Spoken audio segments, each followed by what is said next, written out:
Hello, എല്ലാവർക്കും ഇന്നത്തെ വീഡിയോയിലേക്ക് സ്വാഗതം. അപ്പോൾ നമുക്ക് ഒരുമിച്ച് ഇന്നൊരു ഫോട്ടോ ഫ്രെയിം ഉണ്ടാക്കിയാലോ? കാർഡ്ബോർഡാണ് അതിന് മെയിനായിട്ട് വേണ്ടത്. കണ്ടില്ലേ, കാർഡ്ബോർഡ് ഉപയോഗിച്ചുണ്ടാക്കിയ ഈ ഫോട്ടോ ഫ്രെയിം നല്ല ക്യൂട്ടായിട്ടില്ലേ കാണാൻ? അപ്പോൾ നിങ്ങൾ എൻ്റെ ചാനൽ ആദ്യമായിട്ടാണ് കാണുന്നതെങ്കിൽ ഒന്ന് സബ്സ്ക്രൈബ് ചെയ്യണേ. പിന്നെ ബെല്ലൈക്കണിൽ ഓൾ എന്ന ഓപ്ഷൻ സെലക്ട് ചെയ്യാനും മറക്കരുത്. അപ്പോൾ നമുക്ക് വീഡിയോയിലോട്ട് പോവാം. 2 കാർഡ്ബോർഡ് പീസാണ് ഞാൻ ഇവിടെ എടുത്തിട്ടുള്ളത്. ഇതാണ് ബാക്ക് പോർഷൻ, ഇതാണ് ഫ്രണ്ട് പോർഷൻ. ഇതിൻ്റെ സൈസ് എന്ന് പറയുന്നത് നമ്മളെടുത്ത ഫോട്ടോൻ്റെ സൈസിനനുസരിച്ചിരിക്കും. ഈ 2 സെൻറ്റിമീറ്റർ ഫ്രെയിമിൻ്റെ സൈസാണ്. ഈ 15 എന്നുള്ളത് ഫോട്ടോൻ്റെ ലെങ്ത്തും 20 ഫോട്ടോൻ്റെ ഹൈറ്റും ആണ്. ലെങ്ത്തും വിഡ്ത്തും മാർക്ക് ചെയ്യുമ്പോൾ ഫോട്ടോനേക്കാൾ കുറച്ച് കൂടുതലായിട്ട് എടുക്കണം, എന്നാലാണ് ഫോട്ടോ ഇതിൻ്റെ ഉള്ളിൽ ഫിറ്റായിട്ട് ഇരിക്കുള്ളൂ.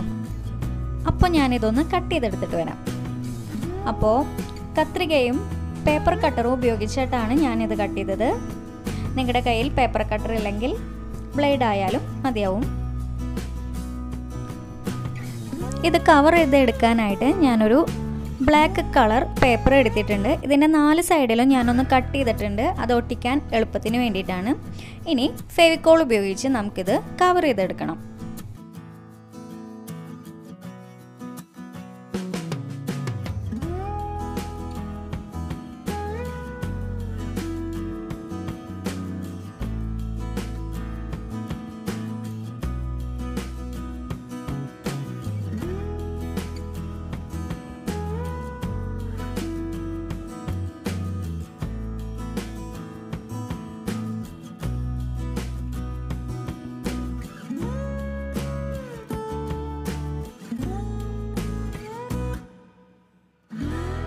ഫ്രെയിമിൻ്റെ ഫ്രണ്ട് പോർഷൻ കവർ ചെയ്ത് കഴിഞ്ഞിട്ടുണ്ട്.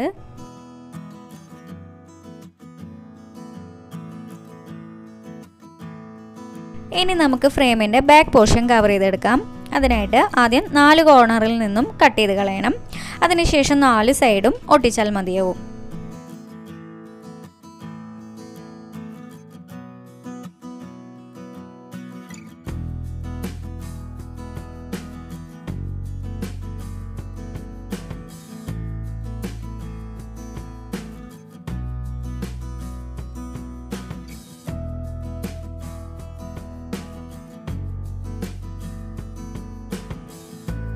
ഇനി ഈ ബ്ലാങ്ക് സ്പേസിൽ ഞാനൊരു വൈറ്റ് പേപ്പർ ഒട്ടിക്കുന്നുണ്ട്. ഇത് പുറത്തേക്ക് കാണാത്ത ഭാഗമാണ്, അതുകൊണ്ട് ഒട്ടിക്കണം എന്നില്ല.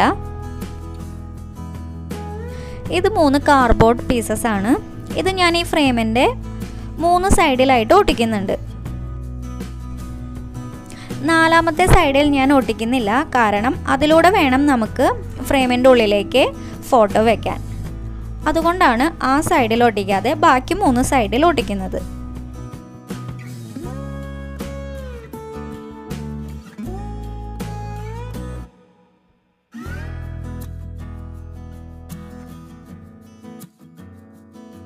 ഇനി നമുക്ക് ഫ്രെയിമിൻ്റെ ഫ്രണ്ട് പോർഷനും ബാക്ക് പോർഷനും ഒട്ടിച്ചെടുക്കാം.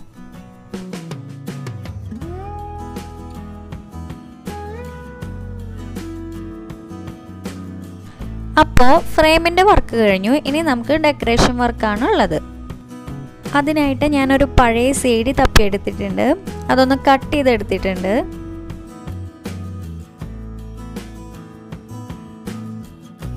ഇനി ഈ കട്ട് ചെയ്തെടുത്ത പീസസ് ഫെവിക്കോൾ ഉപയോഗിച്ച് നമുക്ക് ഫ്രെയിമിൽ ഒട്ടിക്കാം.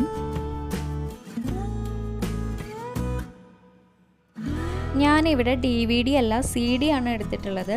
പിന്നെ അത് എളുപ്പത്തിൽ കട്ട് ചെയ്തെടുക്കാനായിട്ട് ഫ്രീസറിൻ്റെ ഉള്ളിൽ 10 മിനിറ്റ് വെച്ചു.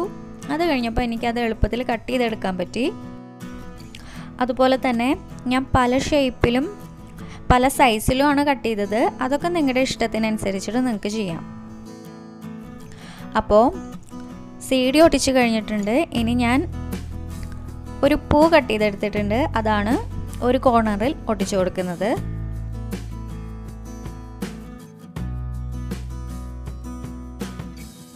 അപ്പം നമ്മുടെ ഫ്രെയിം ഉണ്ടാക്കി കഴിഞ്ഞിട്ടുണ്ട്. നിങ്ങൾക്കിത് വേണമെങ്കിൽ ഡബിൾ സൈഡ് സ്റ്റിക്കർ ഉപയോഗിച്ച് വാളിൽ ഒട്ടിക്കാം, അല്ലെങ്കിൽ പിന്നെ നമുക്കിതിനായിട്ടൊരു സ്റ്റാൻഡ് ഉണ്ടാക്കാം. സ്റ്റാൻഡ് ഉണ്ടാക്കാനായിട്ട് ഞാനൊരു പീസ് കാർഡ്ബോർഡ് എടുത്തിട്ടുണ്ട്, അതൊന്ന് കവർ ചെയ്തെടുക്കുന്നുണ്ട്. അതിനുശേഷം അതിങ്ങനെ 3ആയി മടക്കണം. ഇതാ ഇങ്ങനെ നമുക്ക് ഫ്രെയിമിൻ്റെ ബാക്ക് സൈഡിൽ ഒട്ടിക്കാനുള്ളതാണ്. അപ്പോൾ ആദ്യം ഈ സ്റ്റാൻഡ് നമുക്ക് ഒട്ടിച്ചതിന് ശേഷം അത് ഫ്രെയിമിൻ്റെ താഴെ ബാക്ക് സൈഡിലായിട്ട് ഒട്ടിച്ചു കൊടുക്കാം. നമ്മുടെ ഫ്രെയിം റെഡി ആയിട്ടുണ്ട്. ഇനി നമുക്ക് മുകളിലെ ഗ്യാപ്പിലൂടെ ഫോട്ടോ ഇതിൻ്റെ ഉള്ളിലേക്ക് വെച്ച് കൊടുക്കാൻ പറ്റും. നിങ്ങൾക്ക് വേണമെന്നുണ്ടെങ്കിൽ ഈ ഫോട്ടോ ഇവിടെ പശ വെച്ച് ഫിക്സ് ചെയ്ത് വെക്കാം. പശ വെച്ചില്ലെങ്കിൽ നമുക്ക് ഇഷ്ടത്തിനനുസരിച്ച് ഫോട്ടോ എപ്പോൾ വേണമെങ്കിലും എടുക്കാനോ അതുപോലെ തന്നെ വേറെ ഫോട്ടോ വെക്കാനോ പറ്റും. അപ്പോൾ എല്ലാവരും വീട്ടിലുണ്ടാക്കി നോക്കണം. വീഡിയോ ഇഷ്ടമായിട്ടുണ്ടെങ്കിൽ ലൈക്ക് ചെയ്യാനും കമൻറ്റ് ചെയ്യാനും സബ്സ്ക്രൈബ് ചെയ്യാനും മറക്കരുത്. Thank you.